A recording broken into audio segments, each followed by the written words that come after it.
अध्याय 4 देख रहे हैं मुगल साम्राज्य।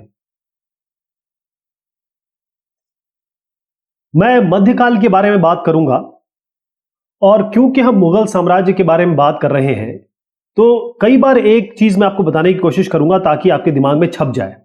वैसे एक बार में ये याद नहीं होती है, इसलिए चिंता मत करिए, थोड़ा समय में आप इसको जान जाएंगे।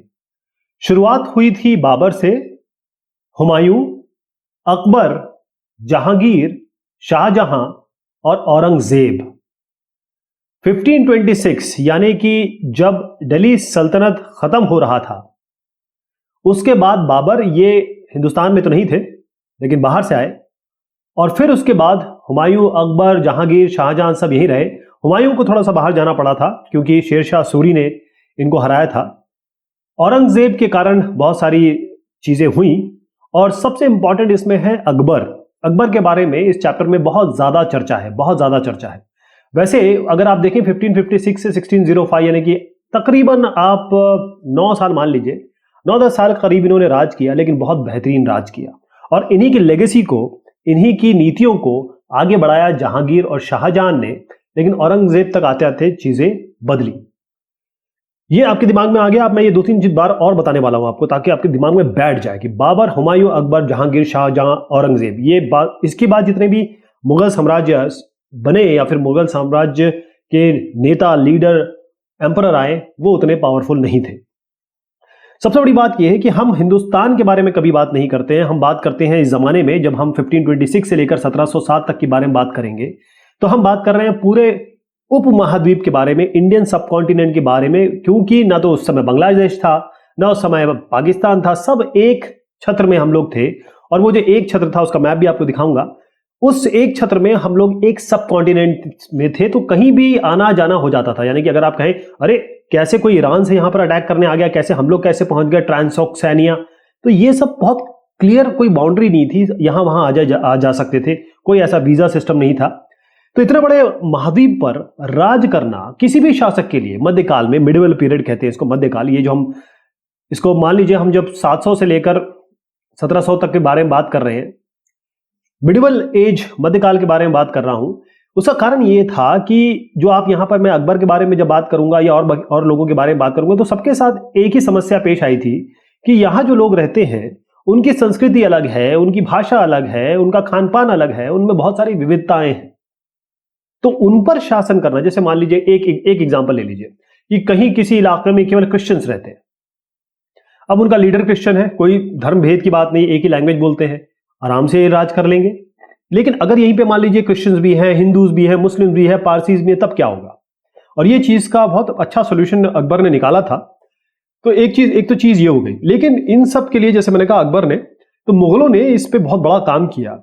और सीधी सी बात बताऊं कि हम मुगल अंपायर या फिर मुगल साम्राज्य केवल इसलिए पढ़ रहे हैं कि जिस तरीके से इन्होंने पूरे देश पर अपना साम्राज्य बनाया, इसके अलावा इन्होंने जो नीतियां लागू की, इस तरीके से, जिस तरीके से इन्होंने लोगों को बांधना शुरू किया, नए नए सिस्टम, नीतियां, पॉलिसीज लेके आए, वो आज तक चलती है। मैं ऐसे नाम लूंगा जो आपके दिमाग में बिल्कुल बैठ एकदम आएंगे, अरे ये तो मेरे बगल में ऐसा होता है, ये नाम तो मैं जानता हूं।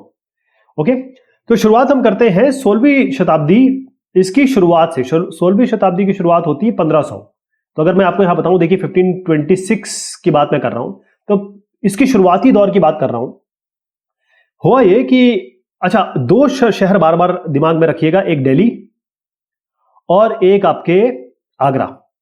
ये आने वाले हैं क्योंकि कभी इनकी राजधानी दिल्ली हुई, कभी आगरा हुई, कभी फिर आगरा हुई, फिर दिल्ली हुई, इस तरीके से चलता रहा। लेकिन ध्यान रहे, इनसे पहले दिल्ली सल्तनत थी और दिल्ली सल्तनत का जो मेन एम्पायर था या मेन सेंटर ऑफ गवर्नेंस था, जहां से वो गवर्नेंस करते थे, वो क्या था? दिल्ली था। तो यहां से इन्होंने 1500 तक शुरुआत की और 1526 अगर मैं एग्जैक्ट पीरियड बताऊं, और फिर आते आते 17वीं शताब्दी के आते आते, 17वीं शताब्दी मतलब मैं 1600 से 1700 की बात कर रहा हूं, 1600 से लेकर आप 1700 की बात करिए। इसके दरमियान यहां पर देखिए 1658, 1707, ये लास्ट में, और औरंगजेब आ रहे हैं। तो ये जो दरमियान है, इसमें इन्होंने पूरे महाद्वीप, ऑलमोस्ट पूरे हमारा जो उपमहाद्वीप है, उस पर कब्जा किया या कहे शासन किया। इन्होंने, सबसे बड़ी बात है कि जो प्रशासन, जिस तरीके से इन्होंने एडमिनिस्ट्रेशन किया, जो शासन को करने के लिए जो भी विचार इन्होंने लागू किए, वो बड़े उम्दा थे, बेहतरीन थे। और वो जब खत्म हो गए मुगल एम्पायर, जैसे दिल्ली सल्तनत खत्म हुई, मुगल एम्पायर खत्म हुई, उसके बाद भी जो उनका प्रशासन का तरीका था, जो उनके विचार थे, वो आज तक, अभी तक, अगर आज का समय आप ले लें तभी तक टिके हुए हैं। ओके, जितने भी लोग आए उसके बारे में, वो चाहे इनको पसंद करें ना करें, लेकिन आज भी ये चलता है। अब देखिए, मैं एक एग्जांपल देता हूं कि यहां पर हमारे एक प्रधानमंत्री हैं जो किसी और मतलब जो एक ऐसी पार्टी से आते हैं, और जिस पार्टी से वो आते हैं उसके विपरीत ये लाल किले पे खड़े होके, वहां की प्राचीर से खड़े होके, क्योंकि वो हिंदुस्तान को रिप्रेजेंट कर रहे हैं, हमारे देश को रिप्रेजेंट कर रहे हैं, वो लाल किले की प्राचीर से अपना भाषण देते हैं 15 अगस्त को। यहां पर जो हमारे प्रथम प्रधानमंत्री श्री पंडित जवाहरलाल नेहरू साहब, ये भी यहीं पे अपना खड़े हो गए। इसके बाद जितने भी आए उन्होंने 15 अगस्त को इसी प्राचीर से बहुत अच्छी बातें की, वादे किए, मतलब देश को संबोधित किया। तो ये इन्होंने संबोधित किया है तो बाद में हम देखेंगे कहां से संबोधित किया। जिन्होंने किया लाल किले से। लाल किले से। ये लाल किला क्या है? ये है रेड फोर्ट। जो भी दिल्ली जाता है वो यहां जरूर जाता है। ये जो बिल्कुल आप कहिए कि इतनी मास्टरपीस ऐसी चीज है जो मुगल एम्परर्स या मुगल राजाओं ने, एम्परर ने, सम्राटों ने बनाया, और इसको बनाया था, इसकी शुरुआत की थी शाहजहां ने। अब मैं आपसे एक सवाल पूछता हूं, इसका उत्तर मुझे चाहिए। ये बताइए, आगरा का ताजमहल किसने बनाया? किसने बनाया? ठीक है, शाहजहां ने। इस एक्चुअली यहां पर ये लोग रहते थे, मुगल एम्परर लाल किले में ही रहते थे। तो इन्होंने 12 मई और 1638, ये डेट अगर याद रखें तो भी ठीक है, नहीं रखें तो भी कोई ठीक नहीं है, कोई भी ऐसी कोई बात नहीं है, क्योंकि ये इतना इंपॉर्टेंट नहीं है। बस एक आपको अंदाजा होना चाहिए कि किस डेट की बात हो रही है। और उसके बाद इन्होंने अपनी कैपिटल जो है, जब उन्होंने आगरा से, जैसे मैंने कहा, आगरा से जब दिल्ली शिफ्ट की, तब इन्होंने डिसाइड किया ठीक है हम यहां पर एक ऐसा किला बनाएंगे। अब इसका जरा टॉप व्यू देखिए, आप मंत्रमुग्ध हो जाएंगे। ऐसी चीज, ऐसा मार्बल आज भी खड़ा हुआ है, और ऐसी चीज, ऐसा वास्तुकला, ऐसा काम शायद ही कहीं हुआ हो। तो ये मैंने आपको बता दिया कि हमारे 15 अगस्त में यहां पर भाषण दिया जाता है, हिंदुस्तान के प्रधानमंत्री। इसीलिए जो मुगल लेगेसी है, मुगल एम्परर ने जो काम किया है, चाहे आज के ज़माने में कोई उसको कहे ना कहे, जैसे भी आपको अलग अलग तरीके से व्हाट्सएप, यूट्यूब में या फिर किसी और तरीके से आपको बताने की कोशिश की जाती है, इनके खिलाफ बताने की कोशिश की जाती है, ध्यान रखिएगा कि history can not be change. History कभी चेंज नहीं होती है। अच्छा, मुगल शासक थे कौन? फिर से ध्यान रखिएगा, बार बार दिमाग में आपके घुसाते रहूंगा। बाबर, हुमायूं, अकबर, जहांगीर, शाहजहां, औरंगजेब। और इस चैप्टर के अंत तक आप बिल्कुल याद कर लेंगे कि ये थे कौन, क्योंकि मैं एक चित्र भी दिखाने वाला हूं, और इस चित्र से आपको बहुत क्लियर हो जाएगा। पहले मैं आपको बताऊंगा कि ये आए कहां से, मुगल आए कहां से। देखिए, मैं एक शब्द लिख रहा हूं, मुगल, और उसी के नीचे एक और शब्द लिखूंगा, मंगोल। क्या आपको इसमें कुछ चीजें कॉमन लग रही है? एम कॉमन है, जी कॉमन है, एल कॉमन है। अगर मैं हिंदी में भी लिखूंगा तो भी आपको कॉमनैलिटी मिलेगी। तो इनका कहीं ना कहीं संबंध मंगोल से है, लेकिन केवल मंगोल से नहीं है, ये दो वंश से आते हैं, दो वंश से। देखिएगा, मैं आपको बताता हूं, मुगल का नाम मंगोल से आया है, लेकिन ये जो मुगल है, बहुत बड़े जो वंश रहे उनके वंशज है। अब ये है इनकी माता जी का साइड, मदर लिख देता हूं, और ये है इनके फादर का साइड। मुगल जहां से भी आए, उनकी मदर और फादर दोनों का मैं आपको लेगेसी बता रहा हूं, उनका मैं जीनियोलॉजी बता रहा हूं कि वो उनके एंसेस्टर्स कहां के थे, वो कहां से आए। तो माता की ओर से वे जो आए, वो चीन और मध्य एशिया, जैसे मंगोलिया, इसके शासक चंगेज खान। पहले अक्षर लिखूंगा, थोड़ी जगह कम है तो आप समझ जाइएगा, मैं पहला अक्षर लिखता हूं तो बोलता भी हूं। चंगेज खान, यह है चंगेज खान। इनकी मृत्यु हुई थी 1227 में। राइट, ये किस परिवार से आ रही है इनकी माता जी? चंगेज खान के परिवार से। दूसरा, पिता कहां से आ रहे हैं? ये आ रहे हैं ईरान, इराक और आज का जो तुर्की है। ये जो ऑटोमन साम्राज्य आपको याद है, उसी से आप रिलेट कर लीजिए। और यहां के शासक थे, यहां पर आप चंगेज खान याद रखिएगा, यहां पर आप तैमूर का नाम याद रखिएगा। अगर आपको याद नाम ना रहता हो तैमूर, तो आप ध्यान रखिएगा कि सैफ अली खान का बेटा है तैमूर, जो सोशल मीडिया पे बहुत जिसका नाम है, उसकी एक नजर को लोग बड़े पागल हो जाते हैं, बहुत क्यूट है एक्चुअली। तो तैमूर उसका नाम भी है। तो तैमूर, और यहां पर आपका जो दूसरा नाम है चंगेज खान। तो यहां से माताजी का पक्ष आ गया, यहां से पिताजी का पक्ष आ गया। लेकिन जो मुगल है, वो अपने आप को चंगेज खान से रिलेट नहीं करते, क्योंकि हमेशा होता यह है कि माँ बाप, हमारे समाज में ये माँ है ये बाप है, तो हमेशा जो बच्चा होता है वो बाप का नाम लेता है, इस तरीके से चलता है। होना नहीं चाहिए ऐसे, लेकिन चलता है। अब मुगल जो है, क्योंकि चंगेज खान की हिस्ट्री बड़ी गंभीर रही, चंगेज खान जो है उसने जहां जहां गया उसने बड़ा मतलब नृशंस हत्या की लोगों की, यानी उसको शासक था, अब शासक यही करते हैं, मारते काटते हैं, तो उन्होंने भी यही किया। मुगल अपनी स्मृति, अपना जो जीनियोलॉजी है, अपने एंसेस्टर, इनको नहीं मानना चाहते, उनको वो जानना चाहते, क्योंकि इसके चंगेज खान ने एक तो ये नरसंहार तो किया ही किया, बहुत नरसंहार किया।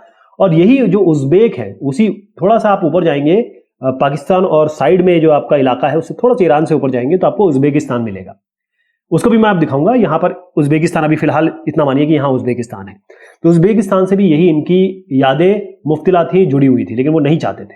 लेकिन जो फादर का साइड है वो तैमूर थे, तैमूर, उसके वंशज होने पर इनको बड़ा गर्व होता है, बहुत गर्व होता है, क्योंकि ये तैमूर जिनका नाम मैं ले रहा हूं, इन्होंने 1398 में, किस समय, 1398 में कहां कब्जा किया, दिल्ली पे कब्जा किया था।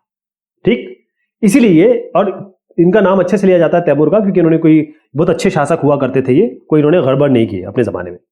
अच्छा, अब मैं सबका नाम आपको दिखा दूं, जरा एक बार थोड़ा सा आपको यहां ले चलूं, फिर दिमाग में आपको बिठाना चाहता हूं इन सब नामों को, क्योंकि देखिए हिस्ट्री केवल, कोई कहता है डेट का नाम है, डेट और नाम का नाम है, लेकिन ऐसा नहीं है। अगर आप अब इसकी स्टोरी की तरह समझिए तो आपके दिमाग में एक स्टोरी की तरह बैठ जाएगा। तैमूर, ठीक है, तिमूर अंग्रेजी में लिख रहे हैं इसको, इनके बेटे हुए बाबर, बाबर के बेटे हुए हुमायूं, हुमायूं के बाद आए अकबर, अकबर दी ग्रेट क्यों कहते हैं इसके बारे में भी आपको पता चलेगा।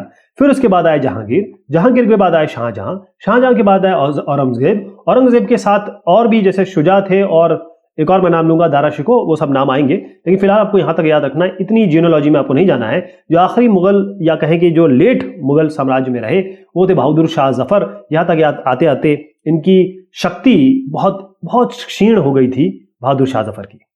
1857 याद रखिएगा, आगे इस पर डिस्कस करेंगे। ओके, अब मैं यहां पर दिखा रहा हूं आपको इन सब चरित्रों को, इन सब चित्रों को। सबसे पहले देखिए, जो बीच में बैठे हुए हैं ये है तैमूर। क्लियर हो गया, तैमूर ये सबसे टॉप पे आ गए इस जेनेलॉजी के, मुगल एम्परर के जेनेलॉजी मतलब होता है जीन, मतलब होता है जहां से आपके, जैसे माँ बाप का बच्चा होता है तो उसके जीन्स आते हैं, है ना, कहते हैं तुम्हारे जेनेटिकली हम आपके जीन्स हमारे में आए हैं। यहां पर तैमूर हो गए। अब थोड़ा दाहिने पे आइए, यहां पर देखिएगा, ये है उनके पुत्र मीरन शाह जो बाबर के परदादा थे, मीरन शाह बाबर के परदादा। ठीक, उसके बाद यहां बैठे हैं अबू सैद, ये बाबर के दादा थे, बाबर के दादा। यहां पर आप देखिएगा जो तैमूर की बाईं ओर जो पहले साहब बैठे हैं वो है सुल्तान मोहम्मद मिर्जा, ये बाबर के परदादा। ओके, यहां पर आ गए आपके ये लकड़ दादा का मतलब ये होता है दादा के भी दादा, पिता के पिता, राइट।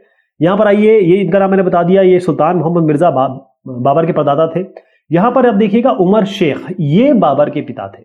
तो आप ये नहीं कहेंगे कि तैमूर बाबर के पिता थे, यहां पर क्लियर बताया गया है कि तैमूर के जो पिता थे, ये देखिए बाबर के पिता, तैमूर बाबा का पिता नहीं था। बिल्कुल दिमाग में बैठिए, हमेशा एक कंफ्यूजन रहता है कि अगर मैंने ये लाइन दिखा दी तो अरे हाँ, तो बाबर जो है तैमूर के बेटे हुए होंगे, ऐसा नहीं है।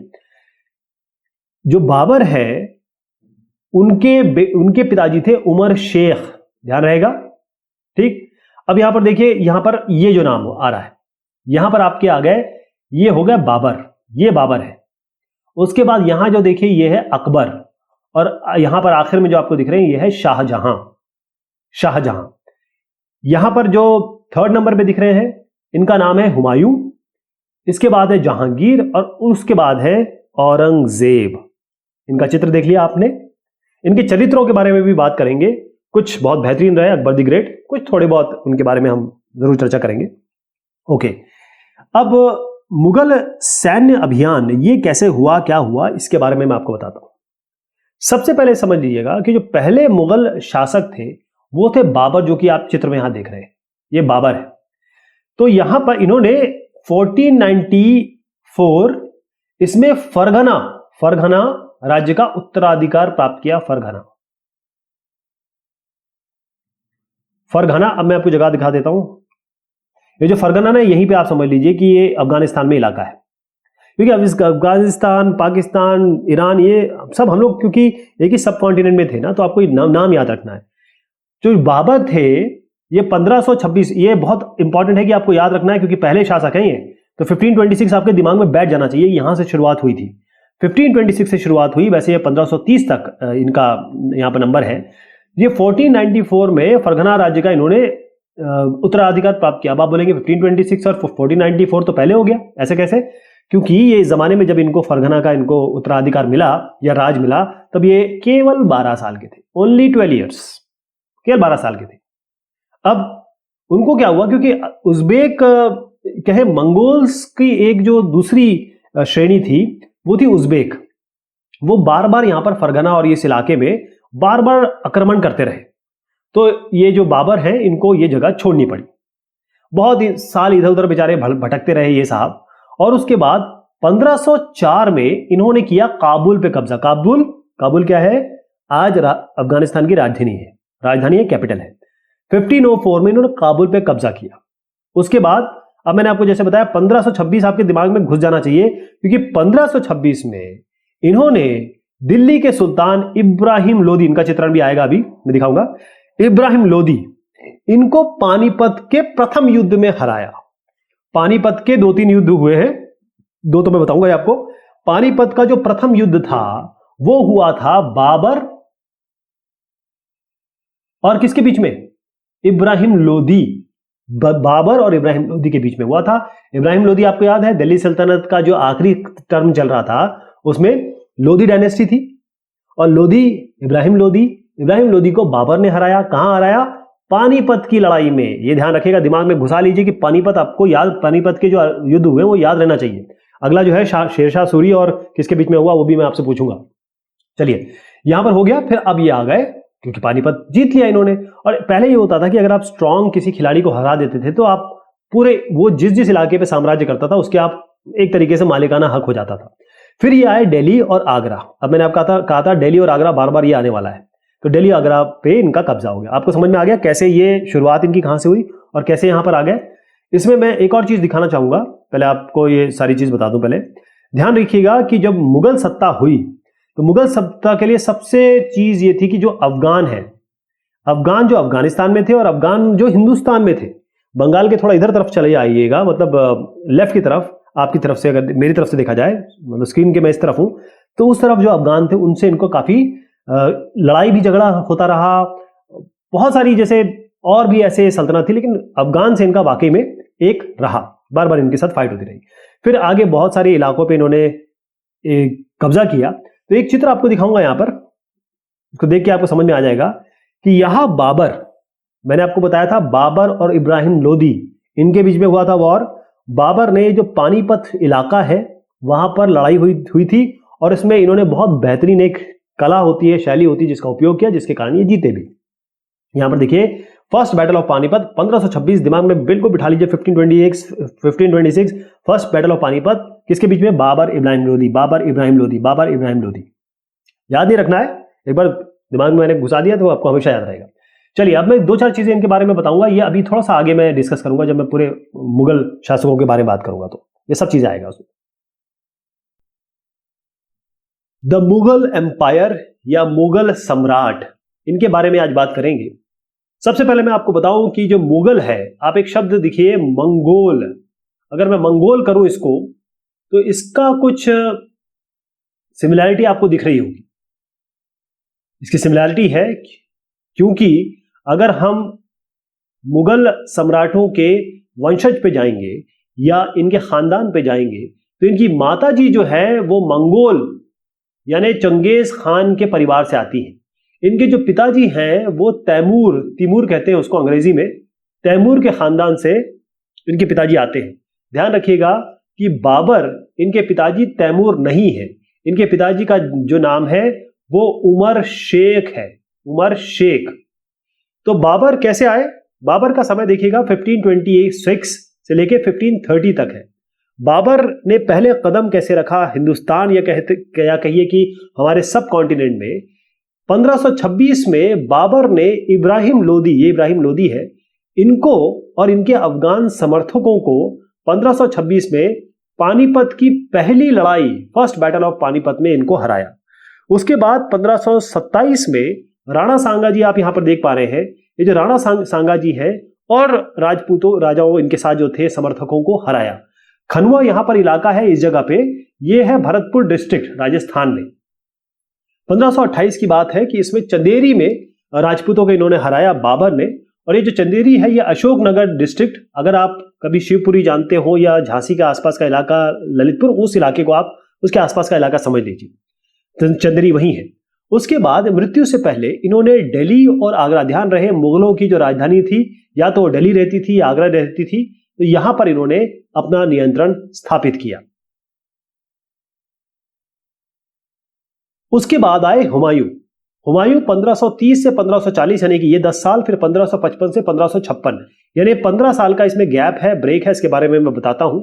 हुमायूं ने अपने पिता ने जो उनकी वसीयत की थी उसके हिसाब से जायदाद में बंटवारा किया, यानी कि जो भी उनके बंटवारा हो सकता है अपने साथियों के साथ, अपने जो रिलेटिव्स हैं उनके साथ उन्होंने किया, यानी कि जितने भी भाई थे उन सबको एक एक प्रांत मिल गया। उनके भाई थे मिर्जा कामरान, वैसे तो उन्होंने बांट दिया, लेकिन जो मिर्जा कामरान थे वो शायद कुछ ज्यादा चाहते थे। उसके कारण हुमायूं को काफी प्रतिद्वंदी यानी कि अफगान उनके सामने काफी दिक्कतों का सामना करना पड़ा। एक और दिक्कत इनके सामने आई जिसके कारण ये 15 साल यहां राज नहीं कर पाए, वो है शेरशाह सूरी। और शेरशाह सूरी जो है उनको शेर खान भी कहा जाता है। इन्होंने हुमायूं को 2 बार हराया, 1539 में चौसा की लड़ाई और 1540 में कन्नौज की लड़ाई में हराया। तो 1539 में जो चौसा है यहां पर बिहार में एक बक्सर जिला है, वहां की मैं बात कर रहा हूं। और अगर मैं थोड़ा सा इसको ओपन करके दिखाऊं आपको तो आप समझेंगे कि ये जो दोआब है, गंगा यमुना का दोआब है कन्नौज, यहां पर दूसरा युद्ध हुआ, उसमें भी हुमायूं हारे और इसको फिर इनको अपने जो जहां से इनके वंशज आते हैं वहां उनको भागना पड़ा। वहां से ईरान में हुमायूं ने जो सफाविद शाह, ध्यान रखिएगा ईरान में सफाविद जो शाह है उनका नाम अभी बार बार आएगा, इस सफाविद शाह की मदद ली और फिर ये लौटे और 15 साल तक शेरशाह सूरी ने दिल्ली पे कब्जा रखा, अपनी डायनेस्टी चलाई। और 1555 में दिल्ली पर हुमायूं का दोबारा कब्जा हुआ, लेकिन उसके बाद बताया जाता है कि ये एक लाइब्रेरी में थे, लाइब्रेरी में इनका पैर फिसला और इनकी दुर्घटना में मृत्यु हो गई। अब है अकबर द ग्रेट। इनका नाम ग्रेट इसलिए कहा जाता है, पहली बात तो यह है कि 13 साल की बहुत ही कम उम्र में ये सम्राट बन गए थे। यहां पर इनके संरक्षक या गार्जियन बने बैरम खान, जिन्होंने बहुत बेहतरीन तरीके से इनको सपोर्ट किया। इनके शासनकाल को हम 1, 2, 3 भाग में डिवाइड कर सकते हैं। पहला जो शासनकाल है वो 1556 से लेकर 1507 है। इसमें जो अकबर है अपने संरक्षक बैरम खान और बाकी जो कर्मचारी थे उनसे काफी हद तक ये स्वतंत्र हो गए, यानी कि वो अपने पूरे होशोहवास में पावर में आ गए। उन्होंने सूरी और जो बाकी अफगान है, साथ में मालवा, गोंडवाना और अपने इनका सौतेले भाई थे मिर्जा हाकिम, साथ में उज्बेक भी इस जमाने में बहुत विद्रोह को कर रहे थे, उसके लिए इन्होंने सैनिक अभियान चलाए। फिर 1568 की मैं बात करूंगा, इसमें सिसोदिया की राजधानी ये चित्तौड़ हो गई और रणथंबोर, 1569 की बात है ये, रणथंबोर पे इन्होंने कब्जा कर लिया। दूसरा जो इनका पार्ट है वो ये है 1570 से लेकर 1585। तो इसमें जो मध्य गुजरात है इसके विरुद्ध उन्होंने अपने अभियान शुरू किए। तो इसमें इस अभियान के बाद उन्होंने पूर्व में यहां बिहार, बंगाल और उड़ीसा यहां पर भी अपने अभियान चलाए। फिर ऐसा हुआ कि जो मिर्जा हाकिम, मैंने आपको बताया था कि ये इनके सौतेली भाई थे, यहां पर इनके मिर्जा हाकिम के पक्ष में विद्रोह हुए, तो थोड़ा सा इनको थोड़ी दिक्कत हुई अकबर साहब को। 1585 और 1605 इसके मध्य में अकबर ने अपने साम्राज्य का बहुत विस्तार किया और सफाविदों को, मैंने कहा था सफाविदों का नाम आएगा, उनको हराकर इन्होंने कांधार पर भी कब्जा कर लिया और कश्मीर को भी साथ में जोड़ लिया। मिर्जा हाकिम की जब मृत्यु हो गई उसके बाद काबुल को भी इन्होंने अपने अंडर में कर लिया। दक्कन में बहुत अभियान इन्होंने शुरू किए इस इलाके में, और फिर ये जो बरार है, खानदेशर, अहमदनगर, इसको भी अपने राज्य में मिला लिया। ध्यान रहे कि अकबर अपने बहुत बढ़िया मैनेजमेंट, प्रशासन के नाम से जाने जाते हैं। बहुत अच्छा इन्होंने प्रशासन व्यवस्था की जो आज भी हम जानते हैं, आज भी हम करते हैं। इन्होंने मनसबदारी बहुत अच्छा सिस्टम इन्होंने शुरू किया था, जागीरदारी एक सिस्टम शुरू किया था और रेवेन्यू का, राजस्व का बहुत अच्छा तरीके से इन्होंने मैनेजमेंट किया था, तभी ये इनका साम्राज्य इतना आगे बढ़ पाया। अब इनके जो शासन जब अंतिम समय में पहुंचा तो इनके राजकुमार, इनका जो बेटा था वो सलीम, जो आगे चल के जहांगीर कहलाया, उसने विद्रोह कर दिया और फिर थोड़ा सा आगे के समय इनका थोड़ा सा दिक्कत रही। लेकिन बाकी अगर देखा जाए तो इन्होंने बहुत बढ़िया काम किया जो आज तक याद रखा जाता है। और उन्होंने एक इनके अकबरनामे में, आईने अकबरी में बहुत अच्छी बातें इन्होंने लिखी है। इनके जो फजल साहब थे, अबू फजल, जो इनके 9 रत्नों में एक थे। जहांगीर, जैसे मैंने अभी आपको नाम लिया सलीम, तो जहांगीर, इन्होंने अकबर की ही जो सैन्य अभियान है उसको आगे बढ़ाया। मेवाड़ में, इस जगह पे मेवाड़ में जो सिसोदिया है उसके शासक ये अमर सिंह, इनको देखिएगा, ये है अमर सिंह। अमर सिंह ने जो है मुगलों की सेवा स्वीकार कर ली, बाद में सिख हो गए इस इलाके में। और यहां अहोम वाला ये इलाका होता है, नॉर्थ ईस्ट वाला, यहां पर, और अहमदनगर, इसके खिलाफ भी इन्होंने अभियान चलाए, ज्यादा सफल नहीं हो पाए। जहांगीर के अंतिम वर्षों में यह हुआ कि इनके जो बेटे थे, जहांगीर के बेटे जो थे, उनका नाम था, घर का नाम था खुर्रम, जो आगे चल के शाहजहां बने। शाहजहां है वो यही बने, शाहजहां। और इन्होंने विद्रोह कर दिया।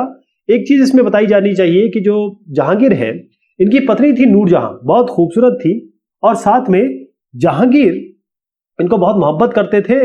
इन्होंने जो यहां सिक्के चलाए, एक तो अपने नाम का चलाया, दूसरा जो है वो इनके नाम का, नूरजहां के नाम का चलाया, जो मेहरुन्निसा थी पहले।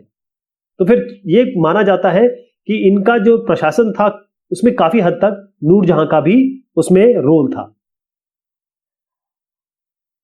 अब बात आती है शाहजहां की। अब शाहजहां, हम इनको किसके लिए जानते हैं? हम जानते हैं बहुत बढ़िया मार्बल, लाल किला, और अगर आप आगरा में देखें तो ताजमहल, इनके नाम से हम इनको जानते हैं। तो दक्कन में ये जो इलाका है, यहां पर इनके अभियान जारी रहे। और अफगान अभिजात खान जहां लोदी, इन्होंने विद्रोह किया और फिर वो पराजित हो गए। ये लोधी साहब पराजित हुए। अहमदनगर के विरुद्ध इन्होंने अभियान चलाया। और साथ में यहां पर देखिएगा कि यहां बुंदेलखंड का इलाका जो है, झांसी वगैरह का आसपास का इलाका है, और वहां पर उन्होंने ओरछा, झांसी के जस्ट 20 किलोमीटर ओरछा पहुंचता है, और बहुत बेहतरीन किला है, वहां पर इन्होंने कब्जा किया। उसके बाद इन्होंने बल्ख पे कब्जा किया, उज्बेकों के विरुद्ध भी अभियान इन्होंने चलाया। फिर कांधार जो सफाविद है, इनके हाथ से चला गया, क्योंकि उज्बेक जो है वहां अभियान चला रहे थे। 1632 में अहमदनगर को मुगलों के राज्य में मिला लिया गया, और फिर बीजापुर की सेनाओं के साथ इन्होंने एक ट्रीटी की, सुलह का निवेदन किया। 1657 और 58 की मैं बात बताना चाहता हूं। शाहजहां के जो पुत्र हुए, उसमें एक थे औरंगजेब, साथ में आपके दारा शिकोह हैं, और भी भाई हैं। तो औरंगजेब और साथ में भाइयों के बीच में झगड़ा शुरू हो गया उत्तराधिकार के लिए कि कौन अगला राजा बनेगा। तो इसमें क्या हुआ कि औरंगजेब ने थोड़ा सा कट्टरता दिखाई, या कहें थोड़ी सी नृशंसता दिखाई। दारा शिकोह और जितने भी साथ में भाई थे उनको मौत के घाट उतार दिया, और उसके बाद शाहजहां को बाद में कैद कर लिया गया। औरंगजेब की बात करेंगे तो इसमें 1658 से लेकर 1707 तक इनका राज रहा। 1663 में ये जो उत्तर पूर्व का इलाका है, ये अहोमों का इलाका है, इनकी पराजय हुई, ये हारे। लेकिन 1680 में इन अहोमों ने फिर से विद्रोह कर दिया। यहां पर उत्तर पश्चिम का जो इलाका है, यहां पर यूसुफजई और सिखों, इनके खिलाफ भी इन्होंने अभियान किया, लेकिन थोड़ी सफलता मिली, अस्थायी सफलता मिली। मारवाड़ में, इस इलाके में राठौड़, राजपूत, इन्होंने भी मुगलों के खिलाफ विद्रोह कर दिया, औरंगजेब के खिलाफ विद्रोह कर दिया।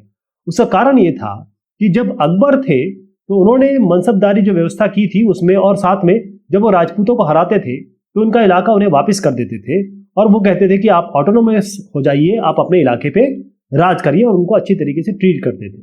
औरंगजेब इस तरीके से ट्रीट नहीं करते थे।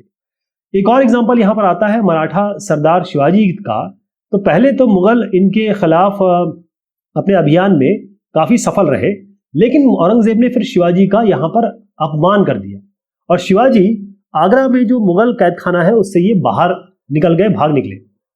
उन्होंने अपने को स्वतंत्र शासक घोषित कर दिया, और फिर मुगलों के खिलाफ शिवाजी ने दोबारा अभियान चलाए। औरंगजेब के जो बेटे थे अकबर, इन्होंने औरंगजेब के खिलाफ विद्रोह किया और उसमें उनकी सहायता की मराठों ने और दक्कन ने। अंततः यह हुआ कि सफाविद ईरान भाग गए, लेकिन अकबर के जब विद्रोह हुए उसके बाद औरंगजेब ने जो दक्कन में इन्होंने मदद की थी उसके खिलाफ यहां पर, इस इलाके के खिलाफ यहां पर सेनाएं भेजी। यहां पर आप देखिएगा बीजापुर और ये गोलकोंडा है। 1685 में बीजापुर, 1687 में गोलकोंडा मुगलों ने अपने राज में मिला लिया। 1698 में औरंगजेब ने दक्कन में मराठ जो कि गोरिल्ला वॉर कर रहे थे, छापामार पद्धति कर रहे थे, उनके विरुद्ध अभियान शुरू किए, लेकिन वो खुद ही औरंगजेब ने खुद ही किया, स्वयं प्रबंध किया। औरंगजेब को जो उत्तर भारत है इसमें सिख हो गए, जाट हो गए, सतनामी हो गए, उत्तर पूर्व में यहां पर अहोम हो गए, और दक्कन में जो मराठा है उनके विद्रोहों का औरंगजेब को सामना करना पड़ा। और उसके बाद जब औरंगजेब की मृत्यु हुई तो इनके उत्तराधिकारी के लिए युद्ध शुरू हो गया। हम जानते हैं इसके बाद मुगल साम्राज्य बहुत वीक हो गया। तो ये बात हुई मुगल सम्राट और साम्राज्य की। बहुत शुक्रिया।